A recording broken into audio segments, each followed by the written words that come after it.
जरांगे पाटलांनी मला आज कॉल नाही केला. मी पंढरपूरला उपोषणाला होतो त्यावेळेस सुद्धा कॉल केला. आणि जरांगे पाटलांना मी म्हणजे सकारात्मक बोलतो नाही.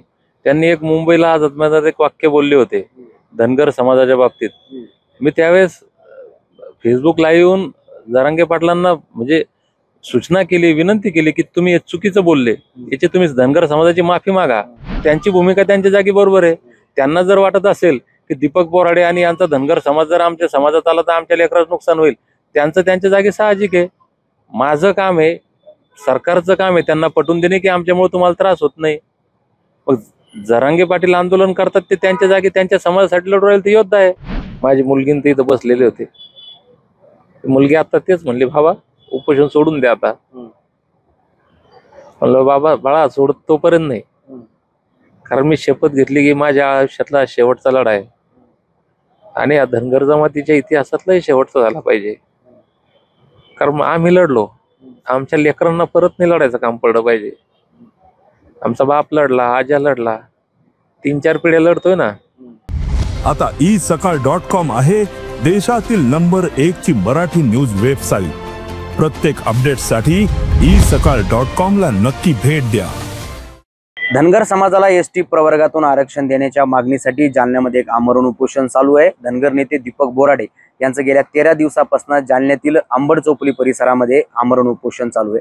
या दरम्यानमध्ये धनगर समाजाने जालन्यामध्ये भव्य इशारा मोर्चा काढला. लाखोच्या संख्येनं धनगर समाज बांधव जालन्यात दीपक बोराडे यांच्या एका हाकेवरती जमा झाले. त्यानंतर राज्यभरातच नव्हे तर देशभरामध्ये दीपक बोराडे या नावाची चर्चा पाहायला मिळते.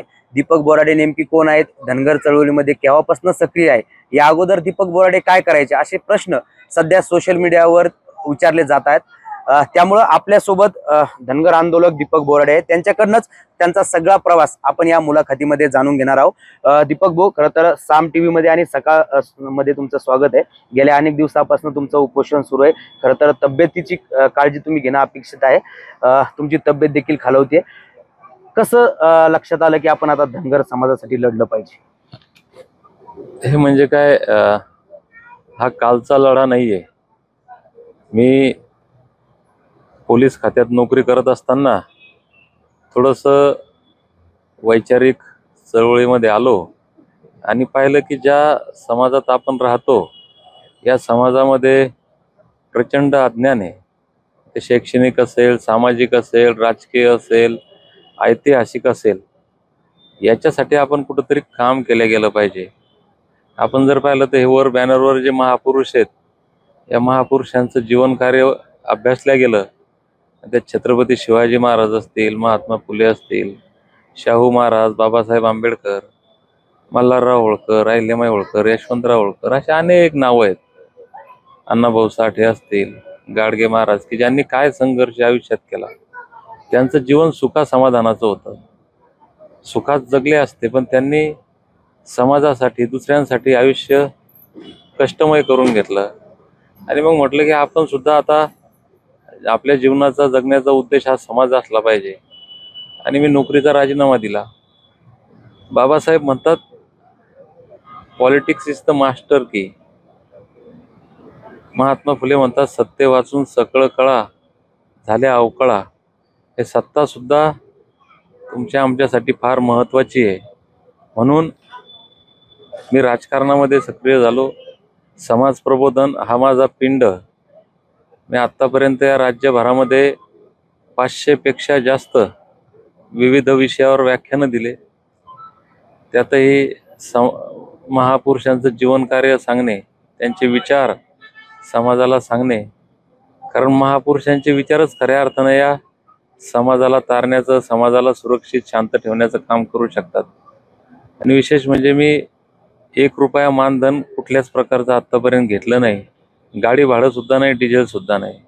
मला राज्याच्या कुठल्याही कानाकोपऱ्यातून जर असं माहिती मिळाली की तर समाज बांधवावर अन्याय झाला किंवा काही प्रश्न आहे, मी तिथं जातो. कुणाचा चहा पित नाही, कुणाचा रुपया घेत नाही. 100% समाजासाठी झोकून दिलंय. मला आठवतं मी नेमकीच पोलीस खात्याची नोकरी सोडली होती आणि एक माझा हात थोडासा हे झाला होता. माझ्या गळ्यामध्ये असा बेल्ट बांधलेला होता आणि राजेश टोपे त्यावेळेस जिल्ह्याचे पालकमंत्री होते. आणि आमच्या जिल्ह्याच्या दौऱ्यावर, तालुक्याच्या दौऱ्यावर आले असताना मी जाफराबादच्या चौकात त्यांची गाडी अडवली होती. त्यावेळेस मला वाटतं मला फारसे लोक ओळखत नसतील, फक्त लोकांना माहिती होतं की हे पोलीस खात्यात आहे, नोकरीला लागलेला आहे. पण माझं सामाजिक कार्य कोणाला माहिती नव्हतं. माझ्या आयुष्यातलं ते पहिलं आंदोलन. मी त्यावेळेस ती गाडी अडवली आणि राजेश टोपे साहेबांना विचारलं की आमच्या आरक्षणाचं काय. तिथून हा आरक्षणाचा प्रवास सुरू झालेला आहे लढ्याचा. मी विद्यार्थ्यांसाठी बरेच आंदोलनं केले, शेतकऱ्यांसाठी आंदोलनं केले. मी काय धनगर प्रश्नावर लढतो असं नाही. माझं जालना जिल्ह्यात जाफराबाद भोकरदन तालुक्यात सगळ्या समाजाला माहिती आहे. माझं सामाजिक काम मर्यादित नाही आहे, परंतु ज्या जातीत, ज्या समाजात मी जन्माला आलो, या जातीसाठी आपण भांडलं पाहिजे. पहिलं प्राधान्य आपलं त्यांना असलं पाहिजे. म्हणून जाफराबाद, जालना यासह राज्यभरात कितीतरी मोर्चे, आंदोलन यात सक्रिय सहभाग आहे.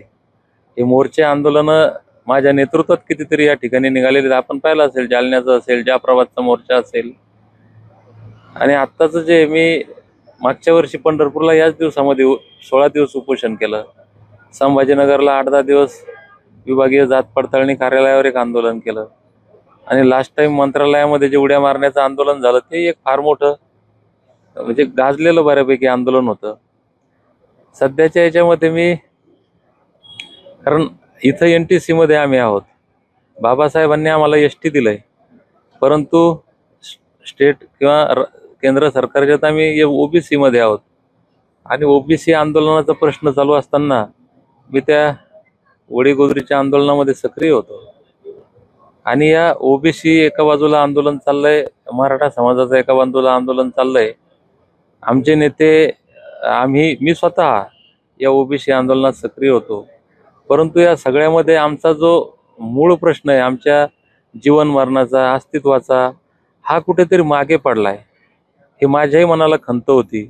मागच्या वर्षीचं आंदोलन आमचं एक प्रकारे, त्याला असं म्हणू आपण की ते यशस्वी झालं नाही. ती एक मरगळ, तो एक थोडासा उदासीनता माझ्यासह महाराष्ट्राच्या प्रत्येक तरुणाच्या, माणसाच्या, विचारवंताच्या, लढवयाच्या मनामध्ये होती. आणि मग गेल्या 1-1.5 महिन्यांपासून राज्यभरातून जे चळवळीत काम करणारे लोक आहे, या आरक्षण लढ्यामध्ये ज्यांचं योगदान आहे, बऱ्याच बांधवांचे फोन यायचे, दीपक भाऊ आपल्या लढ्याचं काय. आता त्यातल्या त्यात मुंबईला मराठा समाजाचं आंदोलन झालं, मुंबईला ते गेले.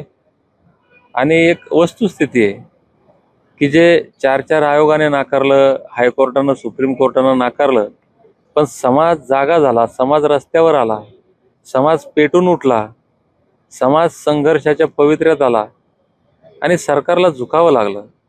आणि मग एक आशा नवीन निर्माण झाली की आपण सुद्धा असं केलं पाहिजे.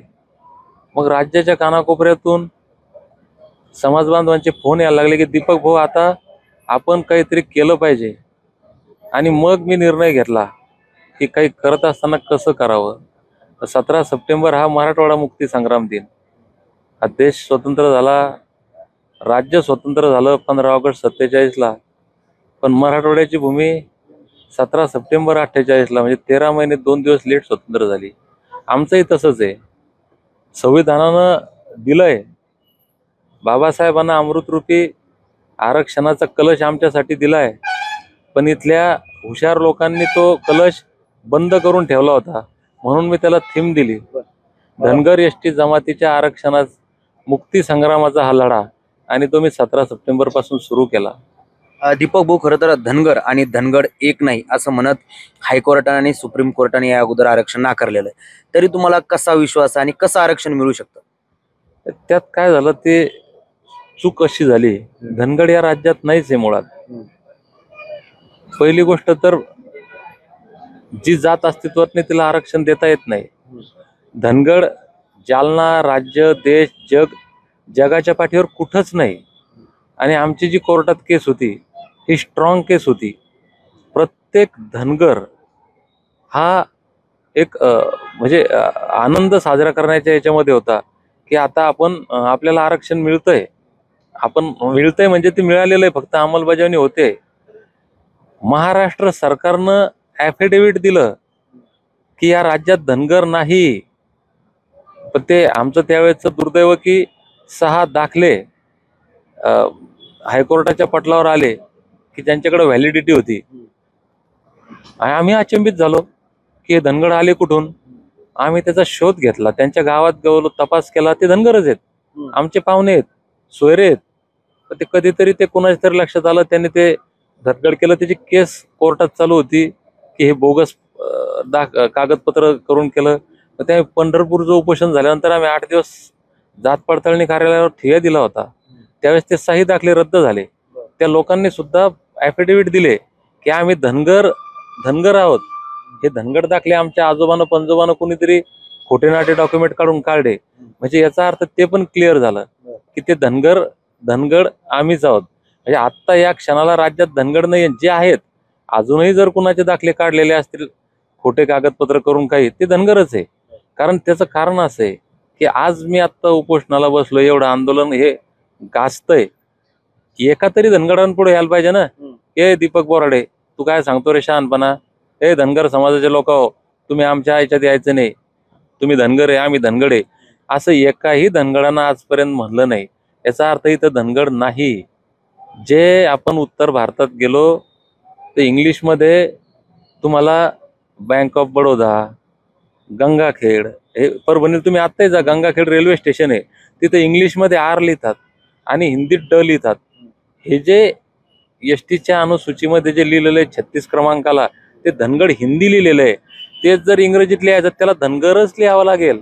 आणि ते बऱ्याच डॉक्युमेंटमध्ये आहे, बऱ्याच राज्यामध्ये दुरुस्ती केली की हे धनगर आहे. तिथं ओराव, तो इंग्लिश शब्द आहे, हिंदीत पण आहे ओराव, धनगड, धांगड. जे ओराव हा ओरॉन हे इथंही आहे, प्रत्येक राज्यातही आहे. हे जे धनगड आहे ते आम्हीच आहेत आणि हे वास्तव आहे, सत्य आहे. दीपक भाऊ, आता सध्या राज्यामध्ये धनगर समाजाला NTC मधून आरक्षण मिळते. तुमची मागणी आहे की ST प्रवर्गातून धनगर समाजाला आरक्षण मिळालं पाहिजे. नेमकी याचा धनगर समाजाला काय फायदा होणार? आता NTC मध्ये काय फायदा होतो आणि ST आरक्षण मिळाल्यानंतर काय वेगळा फायदा होणार धनगर समाजाला? मुळात त्यावेळेसही आमची NTCची मागणी नव्हती. राजीव गांधी हे आरक्षणाच्या बाबतीत सकारात्मक होते आणि STचे आरक्षण म्हणजे हे अंमलबजावणी करावी किंवा हे लाभ द्यावे या बाबतीत सकारात्मक असताना त्यावेळेसही राजकारण शिरलं आणि आम्हाला OBC मधून, आम्ही OBCत होतो, OBC मधून वेगळं करून NTC करण्यात आलं, 3.5% दिलं. त्याचाही आम्हाला फायदा झाला नाही असं नाही. आज समाजामध्ये कितीतरी डॉक्टर, इंजिनियर, शिक्षक, मी स्वतः पोलीसमध्ये ज्यावेळेस लागलो ना, तर मी फॉर्म NTC मध्ये भरला होता, परंतु माझे मार्क जास्त असल्यामुळे मी ओपनमध्ये गेलो. पण फॉर्म मी NTC मध्येच भरला होता. NTCच्या रिझर्वेशनमध्ये बरेच फायदे झाले नाही असं नाही. आता ST आणि NTचा जर फरक सांगायचा झाला तर एखादा माणूस आजारी पडला, आता माझी तब्येत डाऊन झाली, मला सलाईन लावली, ही सलाईन मला थोडंसं स्ट्रॉंग करण्याचं काम करते, ते NTC आहे. पण मला जर एकदम स्ट्रॉंग करायचं असेल तर ते अमृताची तुलना पाण्याशी, सलाईनशी होऊ शकत नाही. तसं ते ST अमृत आहे. म्हणजे मला जर आता दिल्लीला जायचंय तर माझ्याकडे NTCची रिक्षा आहे, रिक्षा दिल्लीला जाणार नाही. रिक्षा तुमची जालन्याच्या आसपास फिरेल, फार झालं तर तुम्हाला ती संभाजीनगरपर्यंत नेईल आणि अति झालं तर तुम्हाला मुंबईपर्यंत जायला महिना 2-4 महिने लागतील. पण ST म्हणजे मी आज सकाळी निघलो तर उद्या दिल्लीला जाईल. त्या ST मध्ये आमचे कलेक्टर होतील, IPS होतील, UPSC मध्ये आम्हाला आरक्षण आहे. आमच्या लेकरांच्या शिक्षणाचा दर्जा उंचावल, लोकांच्या राहणीमानाचा दर्जा उंचावल. कारण ज्या योजना आहेत, करोडो रुपयाचा निधी केंद्र सरकारचा येतो ST साठी आणि त्याला खर्च करावा लागतं. राज्याचा NTC साठी निधी नाहीये. म्हणजे उदाहरणार्थ राज्यानं जर आम्हाला 1 लाख रुपये दिले तर केंद्र 1 कोटी रुपये देईल. मग 1 लाख रुपयात आमचा काय फायदा होणार आहे आणि 1 कोटीत काय फायदा होणार आहे? राज्य आम्हाला शिक्षक, तलाठी, PSI इथपर्यंत आम्हाला आरक्षण देतं. केंद्र सरकारच्या याच्यामध्ये जितक्या नोकऱ्या आहेत, रेल्वे असेल, UPSC असेल, या सगळ्यांमध्ये आम्हाला आरक्षण आहे. या आरक्षणाचा लाभ घेऊन आज जर तुम्ही पाहिलं, आमच्या जालनाच घेऊ आपण, राज्य सोडा, जालन्यात एकही कलेक्टर नाही, एकही SP नाही. आम्ही जर STत आलो तर जालन्यामध्ये आज 5-50 IPS अधिकारी असते, 5-50 IAS असते, IFS असते, विदेशात नोकरीला असते. मग एक जर अधिकारी एका गावात झाला ते गाव सुधारतं. एक माणूस एका घरात नोकरी लागला त्याच्या 4-5 पिढ्या सुधारतात.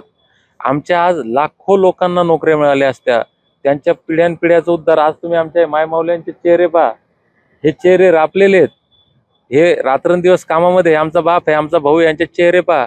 आमच्या मेंढपाळाचे तुम्ही चेहरेच नाही पाहू शकत.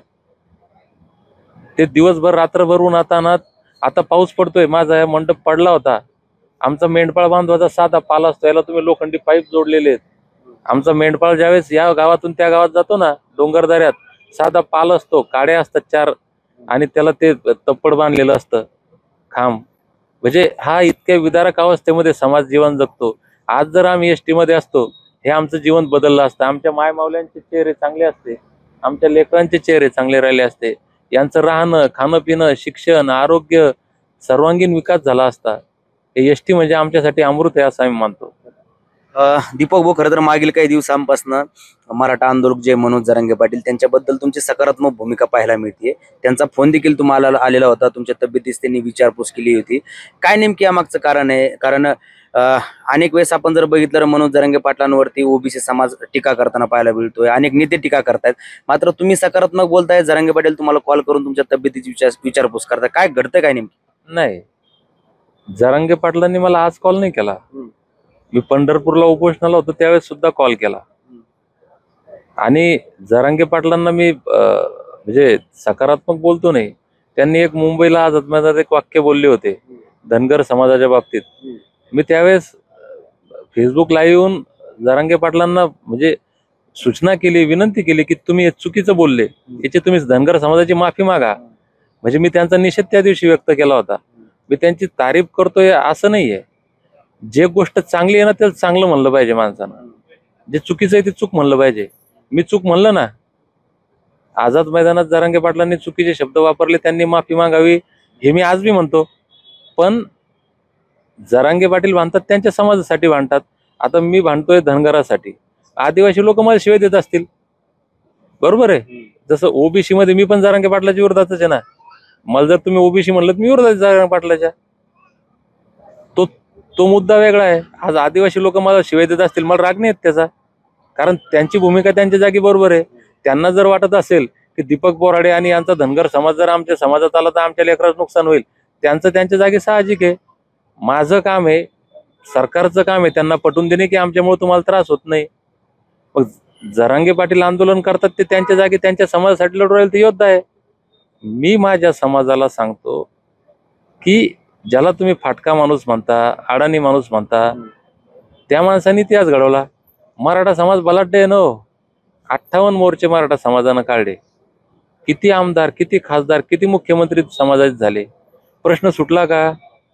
पण एक ज्या माणसाला तुम्ही म्हणजे किरकोळ समजलं, सामान्य समजलं, काय काय त्याला शिव्या दिल्या, त्या माणसानं करून दाखवलं ना. त्याचं कारण आहे. मी त्या माणसाला त्याचं क्रेडिट देत नाही. उद्या जर समजा आमच्या लेकरा बाळांचं भविष्य घडवणारा जर निकाल लागला आणि आम्हाला सर्टिफिकेट मिळालं, हे दीपक बोराडेची कमाई नाहीये, दीपक बोराडेचं कर्तृत्व नाहीये. हा समाज आहे, मायमावल्या कुठल्या आहे मला माहित नाही, मी यांना कधी पाहिलं नाही आयुष्यात. ह्या भाकरी घेऊन येत आल्या लेकरा बाळांसह, ह्या समाजाची जागृती आहे. मग हा मराठा समाज मी पाहिलं म्हणजे सामान्य माणूस असेल, नोकरदार असेल, उद्योजक असेल, करोडपती लोक. मुंबईमध्ये आम्ही चिखलात बसलेले पाहिले. मुंबईच्या फुटपाथवर झोपताना, रेल्वे स्टेशनवर त्या फलाटावर झोपले ना लोक, पावसात भिजले, हातावर भाकरी घेऊन, चटणी भाकर घेऊन खाल्ली ना. हा संघर्ष, हे त्या समाजाची जिद्द, त्या समाजाची एकजूट, आणि कोणत्याही परिस्थितीमध्ये झुकायचं नाही, लढायचं, विजय मिळवायचा, हा संकल्प करून जी लोक त्या रस्त्यावर होती ना, त्या लोकांकडनं प्रेरणा आम्ही घेतली पाहिजे की नाही घेतली पाहिजे? का त्यांना नावं ठेवायचे फक्त? बरं ठीक आहे, त्यांना नावं ठेवल्यानं तुमचा प्रश्न सुटणार आहे का? मराठा समाजाला शिव्या देऊन, जरांगे पाटलाला शिव्या देऊन तुमचा प्रश्न सुटणार आहे का? त्यांच्या ठीक आहे, त्यांचं जे चुकीचं आहे सोडून द्या ना, जे चांगलं आहे ते तर घ्या. आणि मी निश्चितपणे सांगतो, मी सुद्धा या लढ्यापासून प्रेरणा मला मिळाली आणि माझ्या समाजाला सुद्धा मिळाली. मी माझ्या समाजाला तेच अपील करत होतो की पहा, चांगले लोक, अंगावर चांगले कपडे लोक, चांगल्या गाडीत फिरणारे, चांगल्या घरात राहणारे लोक हा संघर्ष कोणासाठी करायला लागले? आपल्या लेकरा बाळांसाठी. आपण कोण केला पाहिजे? आणि कदाचित त्याच अपीलचाही काही परिणाम झाला असेल, लोकांना सुद्धा वाटलं असेल. आणि आज माझ्या माय मावल्या या काही आमचा संबंध नाही, मी कधी यांना पाहिलं नाही, त्यांनी मला पाहिलं नाही. आज हे लेकरू इतकुसं लेकरू येते, त्याला बोलता येत नाही, पण ते म्हणतं येळकोट येळकोट जय मल्हार, आरक्षण मिळालं पाहिजे, दीपक भाऊ आप आगे बढो. तर हे चांगल्या गोष्टी आपण घेतल्या पाहिजे असं मला वाटतं.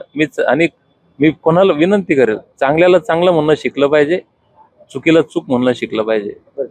त्या दिवशी शिष्टमंडळ आलं होतं सरकारचं, मुख्यमंत्र्यांनी बराच वेळ तुमच्याशी चर्चा केली, तुम्ही काही त्यांना सूचना देखील फोनवरच केल्या होत्या. नेमकी त्याचं पुढं काय झालं? प्रत्यक्षात भेटायला जाणार आहेत का मुख्यमंत्र्यांना तुम्ही? आणि त्या ड्राफ्टचं नेमकी काय झालं? आता काय पोझिशन? नाही, काय झालं, सरकारच्या वतीनं जे शिष्टमंडळ आलं त्यांचा आग्रह होता तुम्ही उपोषण सोडावं, कारण माझी तब्येत डाऊन झालेली होती. माझी शुगर 46 होती, BP 90च्या खाली होता. ठीक आहे, ते काळजीपोटी म्हटले, तो एक भाग वेगळा आहे. पण मी इथं माझ्या समाजाच्या लेकरांचं भविष्य उज्ज्वल करण्यासाठी बसलोय. गेल्या 75 वर्षांपासून जे आमचं अमृतरूपी आरक्षण लपवून ठेवलंय ते मिळवण्यासाठी बसलोय. मी त्यांनाही विनंती केली की मी बसलो माझ्या मनानं, हा माझा निर्णय होता. मी लोकांना सांगितलं की मी इथं बसणार आहे, तुम्ही माझ्यासोबत आहात का? लोक म्हणले हो. आता उठण्याचा निर्णय माझा नाहीये आणि मी बसलोय सर्टिफिकेटसाठी. सर्टिफिकेट देत असाल तुम्ही माझ्या मनानं उठतो, मग मी समाजाला विचारायची गरज नाही. तर ते काही गोष्टी आम्ही त्यांना सांगितल्या, त्यांना पटल्या. आज आता आमचं शिष्टमंडळ मुंबईमध्ये आहे. 6 वाजता मुख्यमंत्र्यांची आणि आमच्या शिष्टमंडळाची त्या ठिकाणी बैठक आहे. आमचे तज्ज्ञ त्या ठिकाणी त्यांना सांगणार आहे की तुम्ही GR कशा पद्धतीने काढू शकता, काय प्रोसेस आहे. मंत्रिमंडळानं एक शिफारस करून राज्यपाल महोदयांच्या मार्फत महामहिम राष्ट्रपती यांना ती शिफारस पाठवून काय ती प्रोसिजर करायची, राष्ट्रपतींनी जर सही केली तर हे कसं पक्क होतं, हे सगळ्या गोष्टी तिथं समजून सांगणार आहेत. आणि मला वाटतं राज्य सरकार सुद्धा आता या गोष्टीची दखल घेतली, कारण 24चा मोर्चा आणि आत्तापर्यंतची परिस्थिती, तर राज्य सरकार, मला असं वाटतं देवेंद्र फडणवीस साहेबांनी जो शब्द दिला होता 14ला पहिल्या कॅबिनेटमध्ये अंमलबजावणी करण्याचा, मला असं वाटतं उद्याची ती पहिली आणि शेवटची कॅबिनेट असेल की त्या कॅबिनेटमध्ये आमच्या अमृतरूपी आरक्षणाचा लाभ आम्हाला मिळेल. आणि देवेंद्र फडणवीस साहेबांनी जे धनगर समाजाला शब्द दिलाय तो ते पाळतील. धनगर समाजानं जे उपकार त्यांच्यावर केले, सत्ता देऊन त्यांना मुख्यमंत्री करून, त्या उपकाराची परतफेड ते उद्या करतील. दीपक भाऊ, खरं तर 13 दिवसापासून तुमचं इथं आमरण उपोषण सुरू आहे. कुटुंबाचं म्हणजे तुमच्या घरच्यांचा त्याग हा एक म्हणजे त्याचा विचार आपण करू शकत नाही. मात्र या लढ्यामध्ये मित्रमंडळीची कशी तुम्हाला साथ मिळाली? कुटुंबाची तर आहेच साथ, त्याशिवाय शक्यच नाही, पण मित्रमंडळाची आणि जवळच्या नातेवाईकांची कशी साथ तुम्हाला या लढ्यामध्ये मिळते? मी नोकरी सोडली तेव्हापासून, कारण मी ज्यावेळेस सोयरीक केली तर माझ्या सासरच्यांनी पोलीसवाल्यासोबत सोयरीक केली होती. माझ्या बायकोनं लग्न केलं होतं ते का पोलिसाशी लग्न केलं होतं. मी नोकरी सोडण्याचा निर्णय हा त्यांच्यासाठी प्रचंड शॉकिंग होता. तर त्यावेळेस त्यांनी माझ्यावर विश्वास ठेवला आणि आमचा संसार सुरू राहिला. पुढं त्यांनाही कल्पना नव्हती पुढं काय होणार आहे नोकरी सोडून, उद्योग व्यवसाय करेल काय करेल. माझा उद्योग व्यवसाय चांगला चालू होता, शेती उद्योग. पण मी इकडं जसजसा या सामाजिक याच्यामध्ये वाहत गेलो, पण घरच्यांनी कधी कंप्लेंट केली नाही. नातेवाईक मित्रमंडळी यांच्या कुरबुरी असायच्या की दीपक तू हे समाजाचं आता सोडून दे, कारण एक आंदोलन झालं, दुसरं आंदोलन झालं, भरपूर किस्से तुम्हाला जर सांगायचे संघर्षाचे, वेळ पुरणार नाही. मी माझ्या 3 वर्षाच्या मुलीला, बायकोला, 2 मुली आणि मी, आम्ही रात्री 2-2 वाजेपर्यंत डिसेंबर थंडीच्या महिन्यात वाडी वस्तीवर जाऊन या मायमावल्यांना सांगत होतो की मी नोकरी सोडली, मला गरज नाही आरक्षणाची, माझ्या लेकरांना आम्ही तुमच्यासाठी भांडतोय, मोर्चात या, आंदोलनात या, जागे व्हा, रस्त्यावर या. फार मोठा संघर्ष आहे माझ्या परिवाराचाही. त्यांची साथ होती म्हणूनच इथपर्यंत आलंय. पण आत्ताच्या अलीकडच्या काळामध्ये थोडे नाराज होते सगळे. पंढरपूरच्या उपोषणात तर मी 1 महिना पंढरपूरला होतो. मी कपडे बदलायला सुद्धा माझी बॅग तिकडे यायची कपडे बदलायला. नंतर संभाजीनगर, मुंबई, म्हणजे जवळपास मी 2 महिने घरी नव्हतो डायरेक्ट. पण तक्रार नाही केली, पण मनातून नाराज होते ते. ज्या समाजासाठी मी माझं आयुष्य वाहून घेतलं, एवढा त्याग चालला. माझ्या लेकरांशी मी बोलत नाही, मी सणावाराला कधी घर राहत नाही. माझ्या लेकरांना द्यायला वेळ नाही, माझ्या समाजाचे लग्न असेल, सुखदुःखाचे मौतीचे कार्यक्रम असतील, जे पाहुणे म्हणतो आपण ज्याला नातेवाईक, मी त्या याच्यात बऱ्याच वेळेस जात नव्हतो. मी बायकोला सांगितलं होतं की तुझ्याकडनं जितकं शक्य होतं अटेंड करणं तू कर, मला ज्यावेळेस जमलं त्यावेळेस मी जात जाईल, पण मला तू कोणी प्रेशर नाही करायचं. हा महाराष्ट्रातला समाज माझा समाज आहे, हा सगळा समाज माझा नातेवाईक आहे. माझं गाव, माझा परिवार, माझे नातेवाईक आता लिमिटेड नाही आहेत. तर ते थोडं त्यांच्या मनात यायचं की आता समाज सुधरत नाही, आपण इतके वर्ष भांडतो, समाज रस्त्यावर येत नाही, समाज जागा होत नाही, ही एक खंत होती त्यांच्या मनात. एक प्रकारे ते नाराज होते. परंतु कालच्या या आंदोलनानंतर मला वाटतं आता त्यांच्या सगळ्या नाराज्या दूर झाल्या. आता काही कोणाला बोलायचं काही अडचणीचं राहिलं नाही. आणि मी सगळ्यात म्हणजे याचं लढ्याचं यश काय होईल मला माहित नाही. सर्टिफिकेट मिळेल नाही मिळेल मला माहिती नाही, माझं काय होईल मला माहिती नाही, पण मी आत्तापर्यंत केलेल्या संघर्षाचं चीज झालं असं मला नक्कीच वाटतंय. आता त्या दिवशी शिष्टमंडळ आलं होतं, त्यानंतर तुम्ही उपोषणावरती ठाम असल्याचे जाहीर केलं. मात्र त्यावेळेस आम्ही बघत होतो कुटुंबियाची धडपड सुरू होती की दीपक भाऊंनी आता उपोषण सोडलं पाहिजे. त्यांच्या डोळ्यामध्ये अश्रू आम्ही बघितले त्या दिवशी. ते तुम्हाला कसं वाटत होतं? कारण कुटुंबाचं एक व्यथा असते, ती तुम्ही समजून घ्यायला नको का? एकीकडे समाजाची तर व्यथा आहेच, पण कुटुंबाची व्यथा पण एक कुटुंब प्रमुख म्हणून तुम्ही समजून घ्यायला हवीच ना. खरं आहे. आत्ताही माझी मुलगी ते इथं बसलेले होते, मुलगी आता तेच म्हणली, बाबा उपोषण सोडून द्या आता.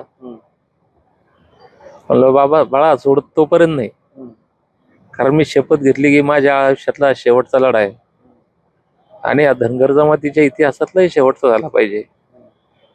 कारण आम्ही लढलो, आमच्या लेकरांना परत नाही लढायचं काम पडलं पाहिजे. आमचा बाप लढला, आजा लढला, 3-4 पिढ्या लढतोय ना, मग लेकरांनी हाच संघर्ष करायचा का? त्याच्यामुळे आता या लढ्याचा शेवट झाला पाहिजे आणि मला वाटतं तो आता होईल, 100% होईल. दीपक भाऊ, अगदी शेवटचा प्रश्न विचारतो. आम्ही आक्रमक दीपक बोराडे बघितलेले आहेत, आता भावनिक दीपक बोराडे देखील पाहायला मिळते. कसा फरक झाला? चळवळीमुळे झालं कसं? नाही, आता आक्रमकता जिथं दाखवायची तिथं दाखवावंच लागणार आहे. मी 2 तारखेपर्यंतचा एक अल्टिमेटम म्हणा, वेळ म्हणा दिलेला आहे. आता भांडून होणार नाही ना. फक्त मी सरकारला शिव्या देऊन चला रे आपण रस्त्यावर जाळपोळ करू, गाड्या पेटवू, तोडफोड करू, याला शिव्या देऊ त्याला शिव्या देऊ, यानं प्रश्न सुटणार नाही ना. म्हणून आज शांततेनं संयमानंच लढणं आहे. जर हा प्रश्न नाही सुटला तर मग आक्रमक दीपक बोराडे पाहायला मिळतील 100%. हे त्याच्यापेक्षा कधीतरी पट मिळतील. पण मला असं वाटतं, मी सरकारला विनंती करतो, देवेंद्र फडणवीस साहेबांना विनंती करतो की माझी आक्रमकता, मी काय फार हे नाहीये, पण मला आक्रमक व्हायला लावू नका, समाजाला आक्रमक व्हायला लावू नका. चांगलं नाहीये. संवैधानिक आहे, कायदेशीर आहे, कशाला संघर्ष करायला लावता? म्हणजे उद्या आमच्या लेकरांनी रस्त्यावर यायचं, जाळपोळ करायची, तोडफोड करायची. मी त्या दिवशी भावनिक होऊन बोललो होतो की माझ्या शेवटच्या श्वासापर्यंत शांत राहा. हे कशासाठी चाललंय? अहो, सरकार म्हणजे तरी काय हो, कायदा म्हणजे तरी काय? कायदा तुमच्या आमच्यासाठीच आहे ना, तुमच्या आमच्या कल्याणासाठीच आहे ना. हे तुम्ही संविधान लावलंय, संविधानाची उद्देशिका, आम्ही भारताचे लोक काय म्हणते संविधानाची 4 त्या एका पेजवर संविधानाचा सार आहे की संधीची, दर्जाची सगळी समानता आहे का? बाबासाहेबांचा उद्देश काय होता? ही समानता द्या ना तुम्ही आम्हाला, प्रत्येकाला पाहिजे ती समानता. आणि आम्ही आमच्या हक्कासाठी भांडतोय. आणि हे दुर्दैव आहे, म्हणजे इथं इंग्रजासारखंच झालं ना. आज मी भगतसिंगाच्या भूमिकेत आहे, आज मी महात्मा गांधीच्या भूमिकेत आहे. आम्हाला तुम्ही चंद्रशेखर आझादच्या भूमिकेत यायला लावू नका, आम्हाला तुम्ही सुभाषचंद्र बोस यांच्या भूमिकेत यायला लावू नका. ती भूमिका आम्हाला येते. हा लढाच आहे ना, इंग्रजांविरुद्ध लढलो तसे आता ही लढाईच आहे ना. आमचं स्वातंत्र्य आम्हाला द्या ना, बाबासाहेबांनी जे दिलं आम्हाला ते द्या ना. म्हणून मी भगतसिंगाचं उदाहरण बार बार देतोय की मला समाज जागा करायचा म्हणून मी शांततेनं बोलतोय. उद्या जर सरकार ऐकणारच नसेल तर आमच्यातही सुखदेव राजगुरू येईल ना, सुखदेव राजगुरू येतील ना, सुभाषचंद्र बोस आमच्याही अंगात येतीलच ना. मग ते पण आमचे आदर्शच आहेत ना, त्यांचा इतिहास आम्हाला माहिती आहे ना. पण कशासाठी, का आम्हीच आमच्या लोकांसोबत भांडावं? सरकार म्हणजे कोण? आमचेच आहेत ना. आमदार खासदार आमच्याच मतावर झाले ना, मंत्री मुख्यमंत्री आमच्याच मतावर झाले ना. मग आमच्या वेदना जर तुम्हाला कळत नसतील, आम्ही विनंत्या करतोय, पाया पडतोय, हात जोडतोय, रडतोय, मग हे जर कळालं नाही तर मग उद्या विचार बदलावा लागेल. नक्कीच खरं तर दीपक बुवा, आज तुमची तब्येत खराब असताना देखील तुम्ही आम्हाला वेळ दिला त्याबद्दल मनपूर्वक धन्यवाद. हे धनगर आंदोलक दीपक बोराडे होते आणि गेल्या 13 दिवसापासून धनगर समाजाला एसटी प्रवर्गातून आरक्षण मिळवण्याच्या मागणीसाठी त्यांचं जालन्यात आमरण उपोषण सुरू आहे. 2 दिवसापूर्वी सरकारचं शिष्टमंडळ मंत्री पंकजा मुंडे आणि मंत्री गिरीश महाजन यांच्या नेतृत्वाखाली दीपक बोराडे यांना भेटून गेलंय. त्या दिवशी दीपक बोराडे आणि मुख्यमंत्री देवेंद्र फडणवीस यांची फोनद्वारे चर्चा देखील झाली. धनगर आरक्षणाचा प्रश्न कसा सोडायचा याबाबत दीपक बोराडे यांनी मुख्यमंत्र्यांना फोनद्वारे सांगितलेलं देखील आहे. आता त्यांचं एक शिष्टमंडळ मुंबई येथे देवेंद्र फडणवीसांची भेट घेत आहे. त्यानंतर आंदोलनावरती उपोषणावरती काही तोडगा निघतो का हे देखील आपल्याला बघणं महत्त्वाचं असणार आहे. मात्र धनगर समाज शांत आहे, आम्हाला आक्रमक व्हायला लावू नये असं त्यांनी सांगितलेलं आहे. आता जरी भावनिक दीपक बोराडे पाहायला मिळत असतात तर येणाऱ्या काळामध्ये सरकारनं आमची मागणी पूर्ण केली नाही तर आक्रमक दीपक बोराडे पुन्हा एकदा पाहायला मिळतील असं देखील इशारा त्यांनी दिलेला आहे. त्याचबरोबर 1 तारखेला राज्यभरामध्ये धनगर समाजाकडून चक्काजाम आंदोलन करण्यात येणार आहे. त्यापूर्वी आज दीपक बोराडे यांचं शिष्टमंडळ मुख्यमंत्र्यांच्या भेटीसाठी गेलेलं आहे. त्यामध्ये काही तोडगा निघतो का, उपोषण सुटतं का येणाऱ्या काही दिवसामध्ये हे देखील आपल्याला पाहणं महत्त्वाचं असणार आहे. महाराष्ट्रातील सर्व बातम्यांचे विश्वासार्ह व्यासपीठ सकाळच्या सर्व सोशल मीडिया प्लॅटफॉर्मला लाईक, फॉलो आणि सबस्क्राईब करा. तसंच सर्व नोटिफिकेशनसाठी बेल आयकॉन प्रेस करायला विसरू नका.